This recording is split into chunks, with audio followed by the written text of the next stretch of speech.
System. যদি ডাটাবেসটা না জানা হয় তাহলে আবার কিন্তু ফুললি তুমি সফটওয়্যার ইঞ্জিনিয়ার হবা না।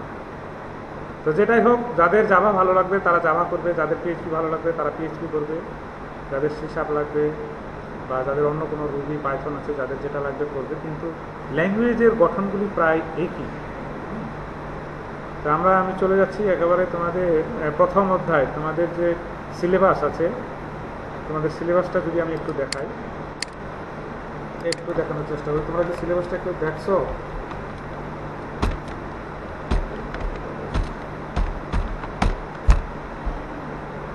একটু দেখাই।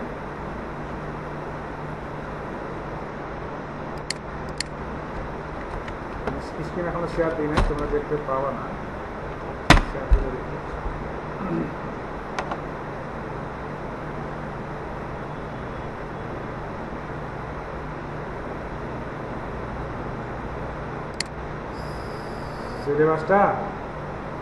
সিলেবাসটা ওই সিলেবাসটা চাচ্ছ নাকি? আচ্ছা, আমি স্ক্রিনটা শেয়ার দিচ্ছি, দেখো সিলেবাসটা কোথায় আছে। আমি স্ক্রিনটা শেয়ার দিচ্ছি, তোমরা দেখো। দেখো আমার স্ক্রিনটা আমি শেয়ার দিচ্ছি, তাহলে তোমরা অন্য কোনো জায়গাতে নিতে হবে না, তোমাদের ওই যে নিজস্ব যে ওয়েব পোর্টাল আছে সেখানে তোমাদের আছে।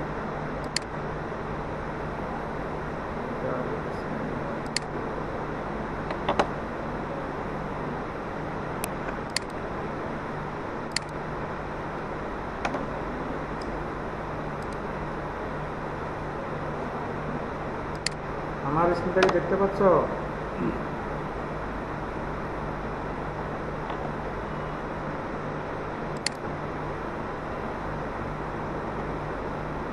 পাবা, যাদের নেটটা একটু স্লো আছে তারা একটু দেরিতে পাবে।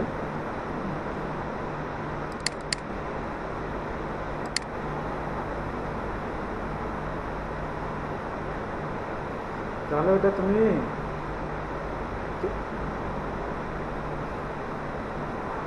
তাহলে ই করো, ডিসকানেক্ট হয়ে আবার কানেক্ট হো, তাহলে দেখতে পাবে।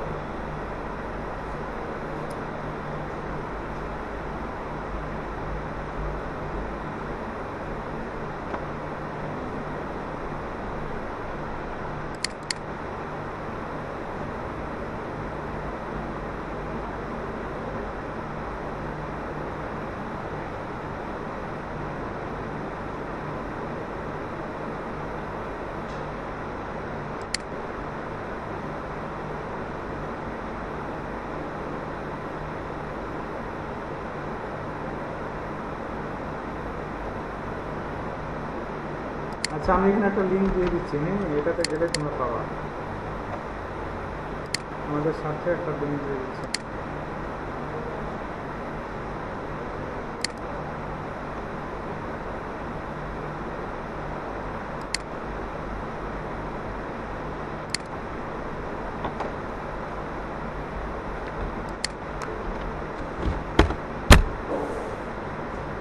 এখানে যাই দেখবা তোমাদের সিলেবাসটা এখানে আছে। দেখো আমি চ্যাট বক্সে তোমাদের লিঙ্কটা দিয়ে দিচ্ছি।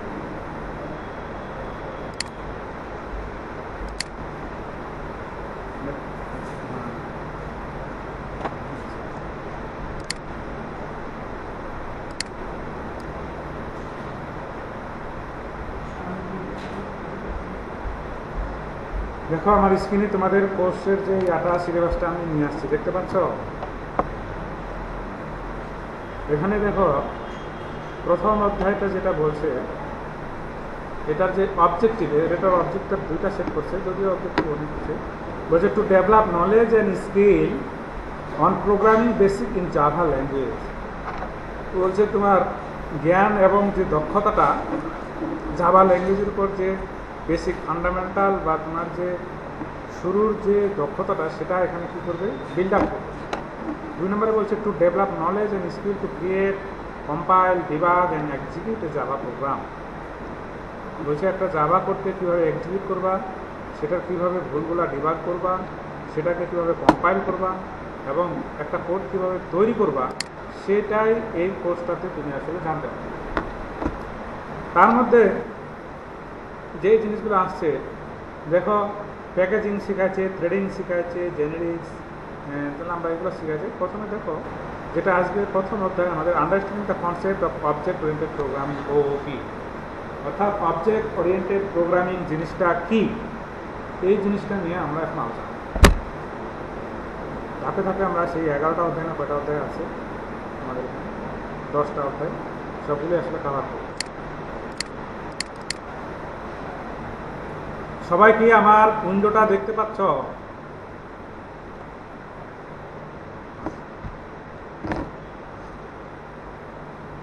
দেখতে পারতে হবে, কারণ দেখতে না পারলে বুঝবা না। কারণ আমি এখানে আজকে হয়তো পাওয়ার পয়েন্টে যাবে, এরপর জন্য তো আমি এখানে কোড করবো, যদি হোয়াইট বোর্ডের মতো না দেখতে পাও তাহলে হবে না।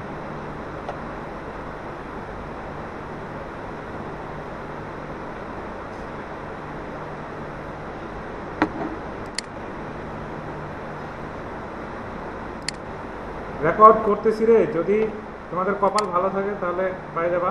রেকর্ড করতেছি।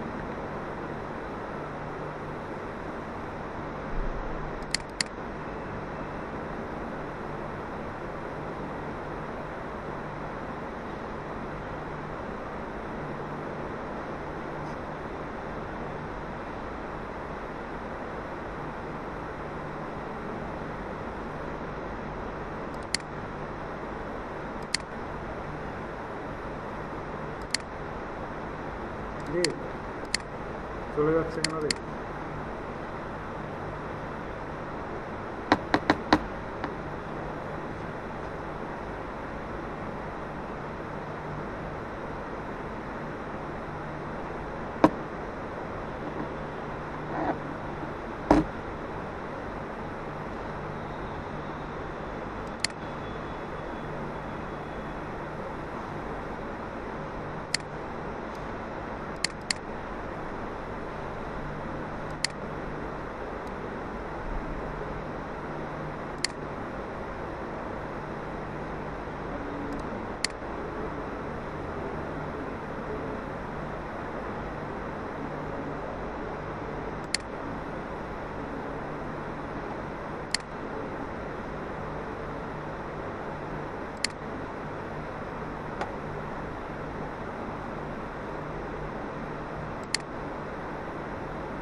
আসলে প্রথমে যে শব্দটা আসে তোমাদের সিলেবাসের আলোকে, সেটা বলছে সফটওয়্যারের বিবর্তন। বিবর্তনটা কি জিনিস? আমি যেটা প্রথমে বলছি যে সফটওয়্যারগুলি যে আমরা ডেভেলপ করতেছি, এগুলো যখন আমরা কাজ করবো একদম রিয়েল ফিল্ডে, তখন দেখবো যে আমরা বিভিন্ন মডেল নিয়ে কাজ করতেছি। যেমন আমাদের আছে ইউনিফাইড প্রসেস মডেল, তারপরে আছে আমাদের ওয়াটারফল মডেল, এরকম অনেকগুলি মডেল আছে যেগুলোকে ফ্লো করে আমরা সফটওয়্যার তৈরি করবো। ওয়াটারফল মডেলটা কীরকম একটু যদি বলি, যে ওয়াটারফল মানে কি, যে ঝর্ণার সিস্টেম, অর্থাৎ একটা পানি উপর থেকে পড়ে যাচ্ছে, এই পানিটাকে চাইলে কিন্তু তুমি আর উপরে ব্যাক করতে পারতেছ না। তার মানে এই আদলে যদি কনসেপ্টে যদি তুমি সফটওয়্যার তৈরি করো, তাহলে সেটা ওয়াটারফল মডেল। কীরকম, আমি একটা সফটওয়্যার তৈরি করলাম, সেটা বাজারে ছেড়ে দিলাম, সেটার আর নতুন কোনো ভার্সন আমি দিতে পারলাম না, এটাকে বলা হচ্ছে ওয়াটারফল মডেল। আবার একটা সফটওয়্যার আমি তৈরি করলাম, ওয়াটারফল মডেল কীরকম, তাহলে যেমন মনে করো নোকিয়া 1100 মোবাইলের একটা গেম, সাব গেমটা খেলছো না তোমরা? এই সাব গেমটা একটা হচ্ছে, এই সাব গেমটা চাইলে তুমি নিজে তৈরি করতে পারো, এবং এটা একটা ওয়াটারফল মডেলের একটা গেম। কীরকম, যে এটার কিন্তু আজ পর্যন্ত যে মোবাইলে যাও, এটার কোনো আর কোনো ভার্সন নাই। আবার ইনক্রিমেন্টাল প্রসেস মডেলটা যদি তুমি চিন্তা করো, যে আজকে আমি একটা সফটওয়্যার তৈরি করে দিলাম, 2 বছর পর এটার আরও নতুনত্ব অ্যাড করে আমি বাজারে আবার ছাড়লাম। কীরকম, যেমন মাইক্রোসফট অফিস, দেখো আগে ছিল 2003, 2007, 2010, এখন 2016, 2019, অর্থাৎ এটা প্রতিনিয়ত একটা করে নতুন নতুন ফিচার নিয়ে সে কিন্তু আমাদের সামনে আসতেছে। এরকম সফটওয়্যারের বিবর্তন, অর্থাৎ জেনারেশন টু জেনারেশন সফটওয়্যার কিন্তু তার মাত্রাটা, তার যে অবয়ব, তার যে ফিচার, তার যে অবকাঠামো, এগুলো কিন্তু সে পরিবর্তন হয়ে আসতেছে। নতুনত্ব রূপে আমাদের সামনে আসতেছে, বিধায় আমরা কিন্তু নতুনটাকে রিসিভ করতেছি আর পুরাতনটাকে ফেলে দিচ্ছি। তো এই বিবর্তনটা কীরকম বিবর্তন, এটা কিভাবে আসলে বিবর্তনটা ঘটতেছে বলছে, এটা মূলত সফটওয়্যার টেকনোলজির বিবর্তনটা যে ঘটতেছে 4টা ধাপে এ পর্যন্ত সামনে আসছে আমাদের। প্রথমটা কি মেশিন ল্যাঙ্গুয়েজ, অর্থাৎ একেবারে শুরুতে যখন মানুষ কোড করতো, প্রোগ্রামিং করতো, আজকের দিনে যে কোডটা আমি করি সেটাকে আমরা বলছি হিউম্যান রিডেবল কোড, অর্থাৎ মানুষ পড়তে পারতেছে। আর মেশিনের যে কোডটা এটা আমরা দেখতে পাইতেছি, পড়তে পারতেছি, কিন্তু আসলে বুঝতেছি না, যার জন্য বলি যে আসলে এটা হিউম্যান রিডেবল কোড না। যেমন তোমাদেরকে হয়তো বলছে পাইথনে বা এসে যে তুমি যদি ইন্টিজার এ লেখো, ইন্টিজার এ তুমি করতে পারতেছো, কিন্তু ইন্টিজার এর এগেনস্টে কম্পিউটারের কাছে অনেকগুলি বাইনারি সংখ্যা 1001 এরকম একটা জেনারেট হয়েছে, যেটা আসলে আমার কাছে রিডেবল হলেও বোধগম্য না। সেটা হচ্ছে মেশিন ল্যাঙ্গুয়েজ। তারপরে যে ধাপটা আসছে অ্যাসেম্বলি ল্যাঙ্গুয়েজ। অ্যাসেম্বলি ল্যাঙ্গুয়েজ তোমরা এখন নিয়ে কাজ করো নাই, যদি ষষ্ঠ বা সপ্তমী তোমাদের সামনে আসে তাহলে দেখবা অ্যাসেম্বলি ল্যাঙ্গুয়েজ মেশিন ল্যাঙ্গুয়েজ থেকে একটু অ্যাডভান্স। যেমন আমরা এখানে যোগ করি ইন্টিজার এ ইন্টিজার বি নিয়ে sum equal to A plus B. Machine ল্যাঙ্গুয়েজে আমাদের যে কাজটা করা লাগবে সেটা হচ্ছে যে add A X B X. আমি একটু দেখাই তোমাদেরকে।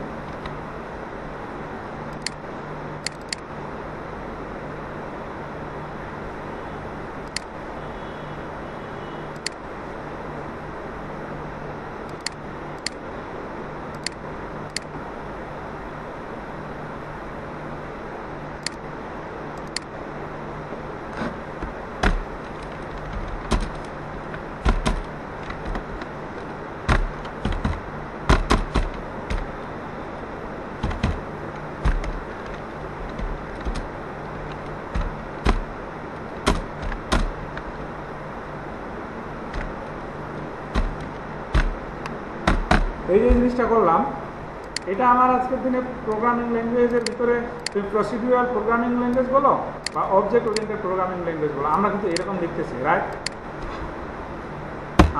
আর অ্যাসেম্বলি ল্যাঙ্গুয়েজ যেটা ডিমান্ড করে, জাস্ট আমি একটু তোমাদের বোঝার জন্য লিখতেছি।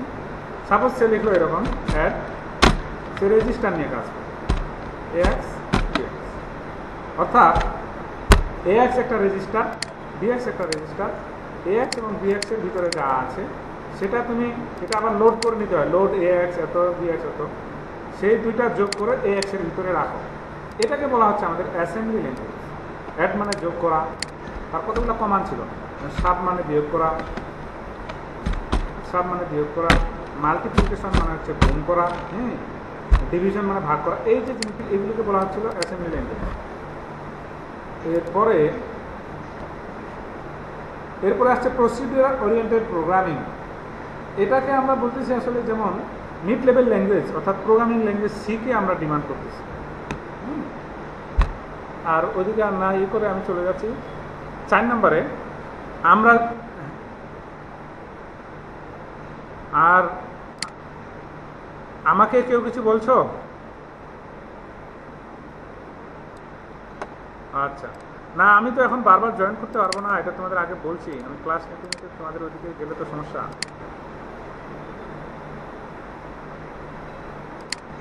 ওই 11:30টার দিকে যদি আসে জয়েন হতে চায় রে, কি হবে? আচ্ছা, তারপরে আমরা আসছি object oriented programming language. Object oriented programming language জিনিসটা কি? মেশিন ল্যাঙ্গুয়েজের গল্প আমি তোমাদের শোনাই ফেলছি, অ্যাসেম্বলি ল্যাঙ্গুয়েজের গল্প শোনাচ্ছি। দেখো যে অ্যাড সাব এগুলো হচ্ছে আমাদের কমান্ড।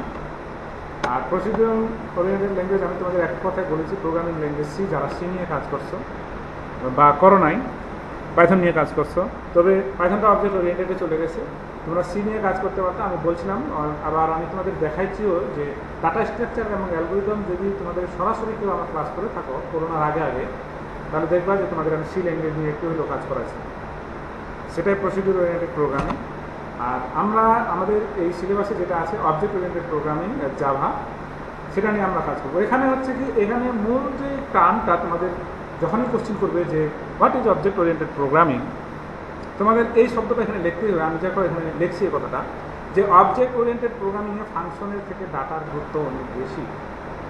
হ্যাঁ, এখানে একটি বড় সমস্যার সমাধান করার জন্য একে অনেক ক্ষুদ্র ক্ষুদ্র অংশে বিভক্ত করা হয়, আর এই ছোট ছোট অংশকে অবজেক্ট বলে। অবজেক্ট জিনিসটা কীরকম, আমি যদি মনে করো তোমরা আমার ক্লাসে অ্যাটেন্ড করছো, আমি তোমাদেরকে পড়াচ্ছি, এই টোটাল সিস্টেমটাকে যদি আমরা একটা ক্লাস মনে করি, তাহলে এই ক্লাসটার ভিতরে তুমি, আমি এবং তোমরা, আমি সহ প্রত্যেককে এক একটা অবজেক্ট।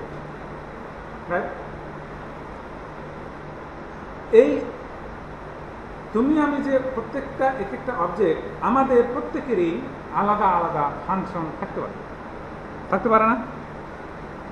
মনে করো আমি যেই কাজটা পারবো, তুমি সেই কাজটা না পারে অন্য কাজ করতে পারো। আবার আমি যে কাজটা পারি সে কাজটা তো তুমি পারোই, আবার তুমি আরেকটা কাজ বেশি পারো। তার মানে আমরা যদি প্রত্যেকে একটা ক্লাসের ভিতরে থাকি, আর প্রত্যেকের কাজটা যে একই হবে এরকম না, প্রত্যেকেরই আলাদা আলাদা কাজ হতে পারে। আর ক্লাস এবং অবজেক্টকে তোমাদের আরেকটু ইজি করে দিই, দেয়ার সালায় দেখছো না ম্যাচ,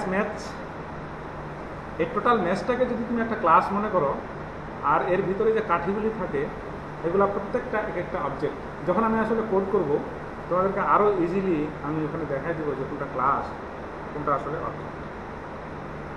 তাহলে অবজেক্ট ওরিয়েন্টেড প্রোগ্রামিং যদি সংজ্ঞাটা তোমরা লিখতে যাও, অবশ্যই এই কথাটা লেখো। প্রসিডিউর ওরিয়েন্টেড প্রোগ্রামিং এবং অবজেক্ট ওরিয়েন্টেড প্রোগ্রামিং, এই যে একটা কথা বললাম যে ওখানে ফাংশনের থেকে ডাটার গুরুত্ব বেশি, ঠিক ওই উল্টা জিনিসটা হবে প্রসিডিউর ওরিয়েন্টেড প্রোগ্রামিংয়ে ডাটা থেকে ফাংশনের গুরুত্বটা বেশি হবে। পার্থক্যর সুবিধার্থে তোমরা পার্থক্যটা করে নেবা, এখানে আমার বোঝানোর কিছু নাই। ট্রেডিশনাল প্রোগ্রামিংয়ের অসুবিধা সমূহ।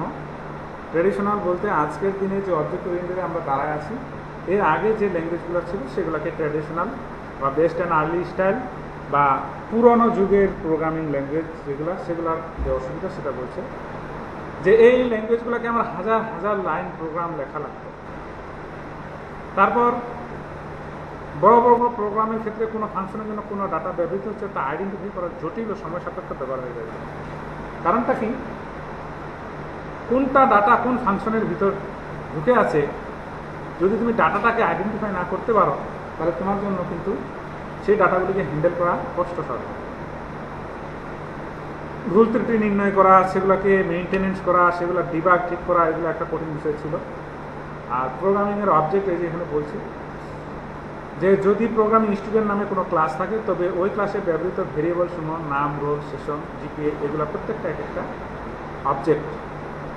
অর্থাৎ তুমি স্টুডেন্ট, তোমার নামে যদি একটা ক্লাস হয়, তাহলে ওই ক্লাসের ভিতরে ওই ক্লাসটা কী পারপাসে তৈরি করলাম, সেই পারপাসটাকে ফুলফিল করতে গেলে যেসব টার্মগুলি, যেসব ভেরিয়েবলগুলি বা যেসব ইনস্ট্যান্সগুলি আমি নিয়ে আসি, সেগুলি হচ্ছে আমার অবজেক্ট।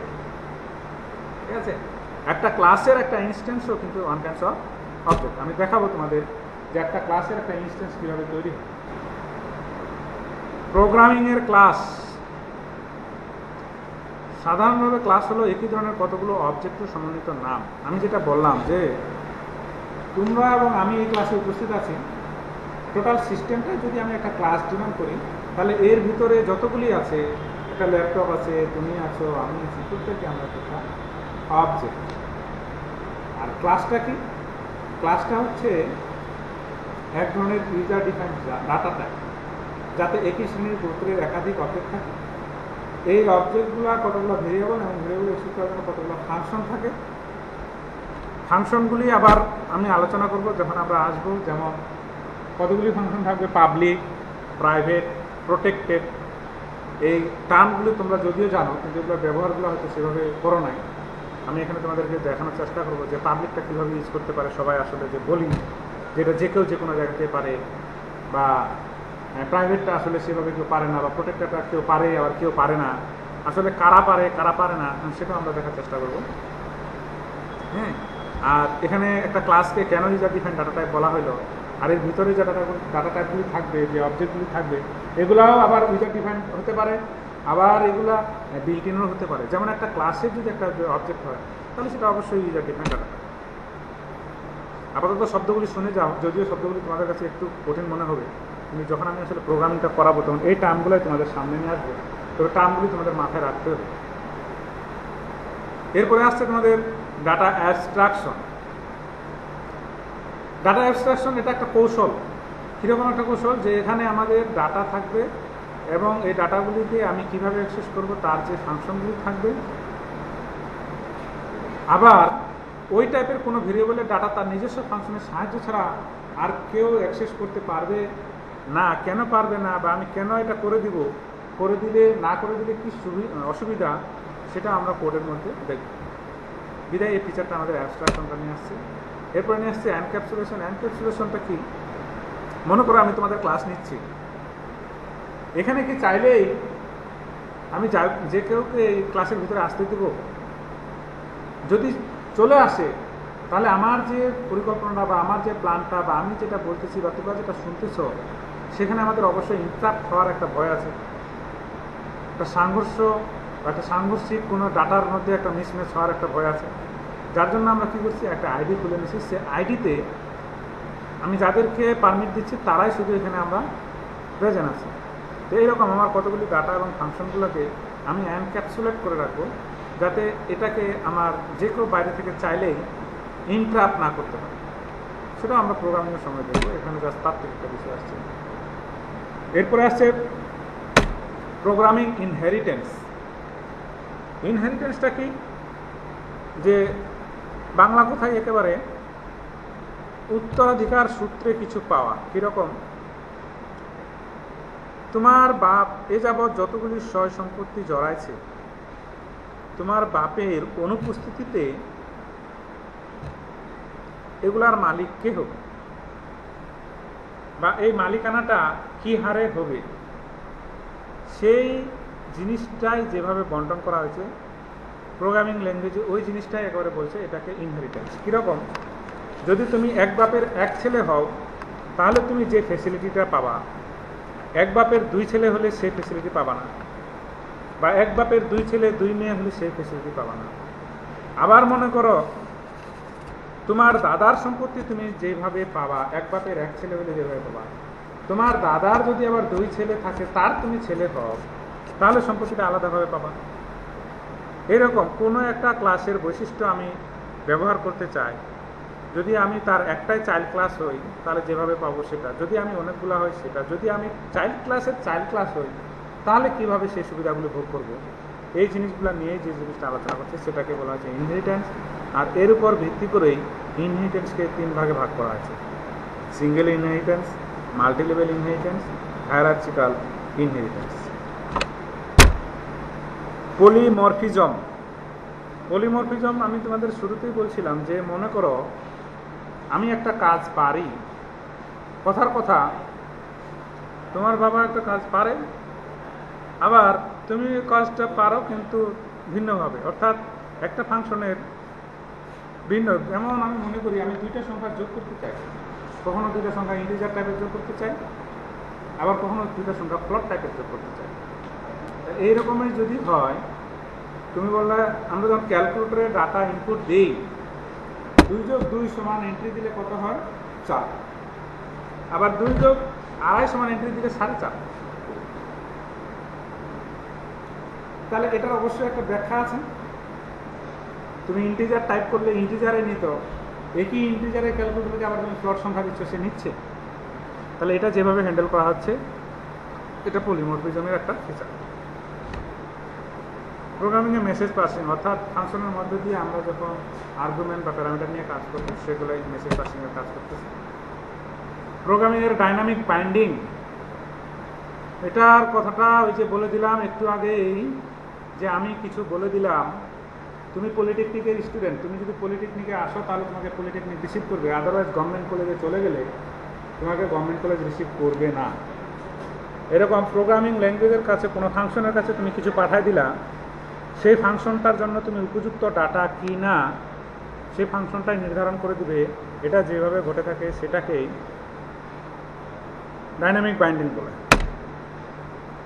অবজেক্ট ওরিয়েন্টেড প্রোগ্রামিং ল্যাঙ্গুয়েজের তালিকা। অবজেক্ট ওরিয়েন্টেড প্রোগ্রামিং ল্যাঙ্গুয়েজ অনেকগুলি আছে, দেখো এখানে Smalltalk, C plus plus, Turbo Pascal, HyperTalk, Java, Visual Basic, C plus plus, Visual J plus plus, Python, Ruby, PHP, অনেকগুলি আছে। তার মধ্যে আমরা যে জিনিসটা আলোচনা করতেছি সেটা হচ্ছে জাভা। সুবিধাগুলি ওই যে আগে যে আলোচনা করলাম সেগুলাই তোমাদের জন্য সুবিধা। এখানে ইনহেরিটেন্স আছে, এখানে থ্রেডিং আছে, এখানে এনক্যাপসুলেশন আছে, এখানে এখানে আমাদের ডাটা বাইন্ডিং আছে, এখানে আমাদের কনস্ট্রাকশন আছে, কনস্ট্রাক্টর আছে, হ্যাঁ, এখানে আমাদের অ্যাবস্ট্রাকশন আছে। এই যে জিনিসগুলি, অর্থাৎ রিয়েল ওয়ার্ল্ডের প্রত্যেকটা অবজেক্টকে নিয়ে কাজ করার যে সুবিধা, সেই যে সুবিধাটা দিয়ে থাকে, যেই ল্যাঙ্গুয়েজে এই সুবিধাগুলো দিয়ে থাকবে তাকে আমরা আসলে অবজেক্ট ওরিয়েন্টেড প্রোগ্রামিং বলবো। কারণ অবজেক্ট ওরিয়েন্টেড কথাটার অর্থ হচ্ছে অবজেক্টের আদলে। অবজেক্ট ওরিয়েন্টেড মানে অবজেক্টের আদলে, অবজেক্টের কে নিয়ে যে ল্যাঙ্গুয়েজটা কাজ করতে পারবে সেটাই অবজেক্ট ওরিয়েন্টেড প্রোগ্রামিং। অসুবিধাও কতগুলো অসুবিধাও আছে, যে আজকের দিনের যে অবজেক্ট ওরিয়েন্টেড প্রোগ্রামিংয়ের পদ্ধতিটা বা এগুলো জিনিসগুলি ব্যবহার, সেটা তুমি তোমার সির সাথে অভ্যস্ত হয়ে গেছো, বেসিক্সের সাথে অভ্যস্ত হয়ে গেছো, এটা একটা। আবার এই অবজেক্ট ওরিয়েন্টেডের যে টেস্টিং, ডিবাগিং ও মেইনটেনেন্স যে জিনিসটা, এটা একটু কমপ্লেক্স হলেও এটার ফিচারগুলি যে একটু ব্যাপক, যার কারণে আমরা অবজেক্ট ওরিয়েন্টেড থাকি। একটু বলছে যে এটার কস্টিংয়ের একটা ব্যবসা থাকে, টাইমের একটা ব্যবসা থাকে, একটা ফাইন্যান্সিয়াল একটা ব্যবসা থাকে, এটা মেইনটেনেন্সের একটা ব্যবসা থাকে। এই জিনিসগুলোকে বলছে আর কি। এর ব্যবহার আমরা বাস্তব জীবনে দেখতেছি। আজকের দিনে যে অ্যান্ড্রয়েড ফোন আমরা চালাচ্ছি, যে স্মার্টফোন চালাচ্ছি, আমরা প্রত্যেকের হাতে হাতে স্মার্টফোন, এটার যে অপারেটিং সিস্টেম এটা এই জাভা দিয়েই করা। আবার আইফোনেরটা যদি দেখো, এটার যে অপারেটিং সিস্টেম, এটার আবার অবজেক্টিভ সি বা সুইফট নামক আরেকটা ল্যাঙ্গুয়েজ আসছে, সেটা দিয়ে করা। আবার আমরা ব্ল্যাকবেরি নামে মোবাইল ছিল, সেগুলি এখন আর ব্যবহার হয় না। বিভিন্ন মোবাইল বিভিন্ন প্ল্যাটফর্মের ল্যাঙ্গুয়েজ ছিল। আজকের দিনে যে অ্যান্ড্রয়েড যে প্ল্যাটফর্মটা, সেটা জাভা দিয়ে, জাভার উপর ভিত্তি করে আসলে বিল্ড আপ করা হয়েছে।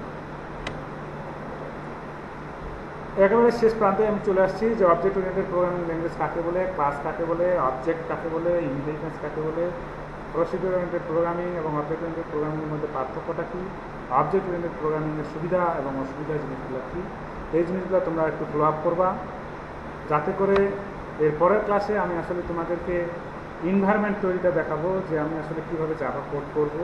যদিও আমি তোমাদের র কোড দেখাবো, র কোডের পরে আসলে তোমাদেরকে আমি একটা কম্পাইলার দিয়ে দেবো, যেটাকে আমরা নেটবিন বলতেছি। প্রথমে আমি তোমাদের নেটবিনে নিয়ে যাব না, প্রথমেই নেটবিনে চলে গেলে র কোড না শিখলে, আসলে একজনকে আসল রূপটা না চিনলে, তাকে একটা মঞ্চে উঠায় দেওয়ার পরে তার অভিনয়টা দেখলে, তার আসল রূপটা না চিনলে তো আসলে বোঝা যায় না। হ্যাঁ, এই জন্য তোমাদের আসল রূপটা দেখার পরে সে তাকে মঞ্চে নিয়ে যায়, তোমরা তাকে কাজ করবে। এখন যদি তোমাদের কিছু জানার থেকে থাকে, আমি যে জিনিসগুলো আলোচনা করলাম, এখানে যদি তোমাদের কিছু কোয়ারি থেকে থাকে আমাকে বলতে পারো। আদারওয়াইজ ক্লাসটা আমি রেকর্ড করে ফেলছি। আমি আসলে তোমাদেরকে ক্লাসটা আমি তোমাদের জন্য একটা চ্যানেল খুলে দিছি। হ্যাঁ, ওই চ্যানেলে আমি তোমাদেরকে দিয়ে দিব, এই গ্রুপের লিঙ্কটা আমি দিয়ে দিব, ওখানে পাবা। আর যারা আসলে মিস করছো তাদেরকেও এখানে দেখে নিতে পারবো। আমি প্রতিটা ক্লাসেই তোমাদের ওখানে তোমাদের সুবিধার্থে দিয়ে দিব, যাতে করে তোমরা আবার বাসায় বসে বসে আরও সেগুলো দেখতে পারো। যদিও আজকের বিষয়টা তাত্ত্বিক ছিল, সেটা হয়তো একবার দুবার দেখলে হবে, কিন্তু আমি যখন কোড করব, প্রতিটা কোডেই আমি রেকর্ড করে তোমাদের কম্পাইল করে ডিবাগ করে দিয়ে দেবো, ওখানে তোমরা সেগুলি দেখবা। আমি আশা করি যদি তোমরা শুরু থেকেই এগুলি কম্পাইল এবং রান ডিবাগ করে যেতে পারো, তাহলে একজন ভালো প্রোগ্রামার দাবি করতে পারো। আর একজন ভালো প্রোগ্রামারের প্রধান শর্ত হচ্ছে, যদি কেউ টানা 1000 ঘন্টা প্রোগ্রামিং করতে পারে, তাহলে সে একজন নিজেকে প্রোগ্রামার বলতে পারে। টানা 1000 ঘন্টা বলতে আমি এরকম বোঝাচ্ছি না যে আমি আজকে বসলাম চলতে আছে 1000 ঘন্টা, এরকম না।